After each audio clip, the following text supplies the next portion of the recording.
Miss చేయకూడదు.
పిల్లలు శిక్షా సప్తాహ జరుగుతుంది కదా, ఈరోజు స్కిల్ డెవలప్మెంట్ రోజు, స్కిల్ డెవలప్మెంట్ డే అన్నమాట.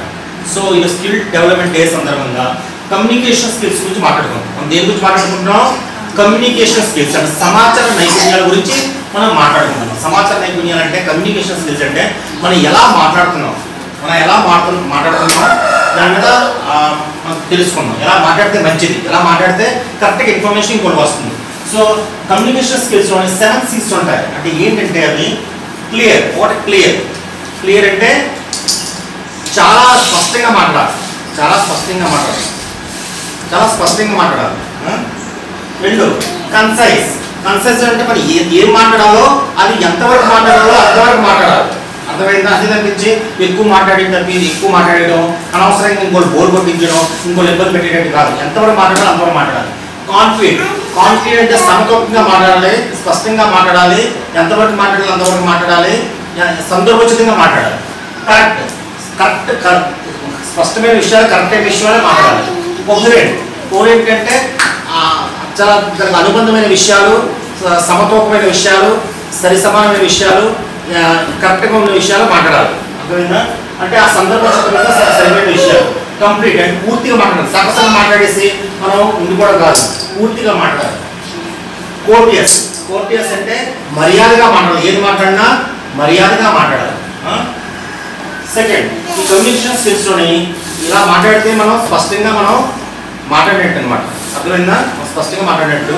సో కమ్యూనికేషన్ స్కిల్స్లోని 5 బేసిక్ స్కిల్స్ ఉన్నాయి. ఏంటంటే వర్బల్ అంటే మనం మాట్లాడే మనం ఏది మాట్లాడినా పర్ఫెక్ట్గా మాట్లాడాలి. ఏది మాట్లాడినా పర్ఫెక్ట్గా మాట్లాడేటట్టు ఉండాలి, కరెక్ట్గా మాట్లాడేటట్టు ఉండాలి. మనం మాట్లాడేది ఇంకోటి అర్థమయ్యేటట్టు ఉండాలి.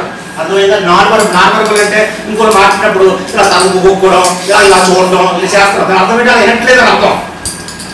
ఎన్నో నిలబడ్డారు, చాలా తదేకంగా ఇంట్రెస్ట్గా వింటారు. అందుకే ఇలా గోపుకోవడం, ఇలా వెనక్కి చూడడం, ముందు చూడడం ఇవన్నీ చేస్తారంటే వాళ్ళు ఏమీ వినట్లేదు అని అర్థం. అలాగే ఇంకోళ్ళు మాట్లాడినప్పుడు మనం జాగ్రత్తగా పూర్తిగా వినాలి. వింటే అప్పుడు ఇంట్రెస్ట్ పడి వాళ్ళు చక్కగా చెప్తారు, మనం చక్కగా వింటే మనకు అర్థం అవుతుంది ఆ విషయాలు. ఇది నాన్ వర్బల్ అంటారు. అదే రిటర్న్ అంటే మనం ఏది రాసినా చక్కగా రాసేటట్టు ఉండాలి, అంటే అది కూడా అర్థమయ్యేటట్టు ఉండాలి, రాసితే అర్థమయ్యేటట్టు ఉండాలి. లిజనింగ్, మనం ఎవరు చెప్పినా సరే చక్కగా వినాలి, చక్కగా ముందు వినాలి, వింటే మనకు పూర్తిగా అర్థం అవుతుంది. విజువల్ చూడటం, మనం ఎవరైనా మాట్లాడుతున్నారంటే వాళ్ళకి చూడాలి, వాళ్ళకి బాగా చూస్తే వాళ్ళు కూడా ఇంట్రెస్ట్గా చెప్తారు. నా మాటలు మీరు వింటున్నారు కదా, ఇంట్రెస్ట్ చెప్తారు. ఇది మాట్లాడే పద్ధతి verbal, non verbal, return, listening, visual. ఇలా మాట్లాడితే చక్కగా ఇతరులు వింటారు. ఇప్పుడు మాట్లాడినా సరే లెసన్, ఇంకోటి మాట్లాడిన జాగ్రత్తగా వినాలి. ఒకటి, రెండు బాడీ లాంగ్వేజ్. బాడీ లాంగ్వేజ్ అంటే సరైన లాంగ్వేజ్ మాట్లాడుతున్నప్పుడు సరైన లాంగ్వేజ్ కరెక్ట్గా ఉండాలి. అని చెప్పే పదానికి చెప్పే మాటకు అనుగుణంగా మనం బాడీ లాంగ్వేజ్ ఉండాలి. బాడీ లాంగ్వేజ్ అంటే సరైన దాని కదలికలు ఏంటో కూడా దానికి అనుగుణంగా ఉండాలి. థింక్ బిఫోర్ యు స్పీక్, మనం మాట్లాడే ముందు మనం ఆలోచించాలి. మనం మాట్లాడే ఆలోచించి మనం మాట్లాడితే చక్కగా మనం కరెక్ట్ మాట్లాడుతాం. లేకపోతే ఇష్టమైన తప్పుడు మాట్లాడుతుంటే మనం మాట్లాడే ముందు ఈ మాట సరైందా కాదా, సరైన మాట అయితేనే మాట్లాడతాం, లేకపోతే ఉద్యోగం ముందు మనం తెలుసుకోవాలన్నమాట. సో ఇలా మాట్లాడితే మీరు జీవితంలో చక్కగా మాట్లాడగలరు. మీ మాటల్ని అందరూ కూడా చక్కగా ఇష్టపడతారు, చక్కగా మీకు కూడా మంచి పేరు వస్తుంది.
శిక్షా సప్తాహ అని ప్రభుత్వం చేస్తుంది.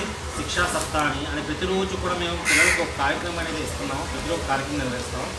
ఫస్ట్ టీఎల్ మెటీరియల్ అంటే మన బోధనా ఉపకరణాలు ఎలా చేయాలి, ఏ చార్ట్లు చేసామో అవన్నీ కూడా ప్రదర్శించడం జరిగింది. రెండో రోజు స్పోర్ట్స్ యాక్టివిటీ అయితే పిల్లలకు మొత్తం ఎన్ని ఆటలు ఉన్నాయి అన్ని ఆటలన్నీ ఆడించడం జరిగింది.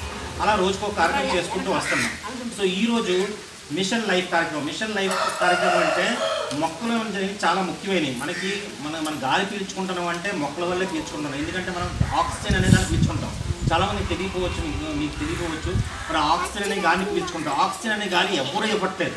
మనం పీల్చుకున్న, జంతువులు పీల్చుకున్న ఆ గాలిని మొక్కలు మాత్రమే ఇస్తున్నాయి. కానీ ఇప్పుడు అడవులు కొట్టడం వల్ల, లేకపోతే ఎక్కడ వంట చెరుకు వాడడం వల్ల ఇవన్నీ కూడా మొక్కలు తక్కువైపోతున్నాయి. మొక్కలు తక్కువైపోతే ఆక్సిజన్ దొరకదు.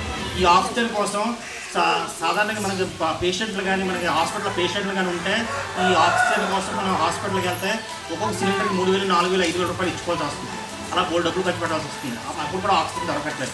సో అందుకే ప్రభుత్వం పిల్లల నుంచి కూడా తెలియాలని మొక్కలు పెంచడం వల్ల ఆక్సిజన్ లభిస్తే ఆక్సిజన్ వల్లే మనం బతుకుతున్నామని సో ఆలోచించి అందరికి కూడా అవగాహన పరుస్తుంది అన్నమాట. అక్కడికి వచ్చి సుధీర్ దగ్గరికి వచ్చి ఫోటో పడట్లేదు. సో అందుకే ఈ రోజు దగ్గర ఓకే అంతే. ప్లాంట్ ఫర్ మదర్ అంటే అర్థం ఏంటంటే మొక్క తల్లి కోసం పెంచండి, మీ తల్లి కోసం పెంచండి అంటే ఇక్కడ మీకు మీ పిల్లలకి ఒక కార్డు ఇచ్చాం. అందుమీద మీ పిల్లడి పేరుంది, మీ తల్లి పేరుంది. అంటే ఆ పిల్లడు ఆ మొక్కని అడాప్ట్ చేసుకుంటాడు అనమాట. ఆ మొక్క ప్రతిరోజు కూడా నా మొక్క నా పేరుంది, మా అమ్మ పేరుంది అని చెప్పి ప్రతిరోజు ఆ మొక్క నీళ్ళు పోయడం కానీ ఆ మొక్క బాగోగులని చూసుకోవడం జరుగుతుంది. మొక్కలు పెంచడం వల్ల మనుషులు బాగుంటారని చెప్పి ఈ పిల్లల్ని మొక్కలు అడాప్ట్ చేసుకొని చక్కగా మొక్కలు పెంచాలని చెప్పి మన ప్రపంచంలో ప్రజలందరూ ఆరోగ్యంగా ఉండాలని చెప్పి ప్రభుత్వం ఈ కార్యక్రమం చేపడుతుంది. ఈ కార్యక్రమం మీ సపోర్ట్ ఉండాలని మీరు కూడా పిల్లలుగా చెప్తారని మనస్ఫూర్తిగా కోరుతున్నాం.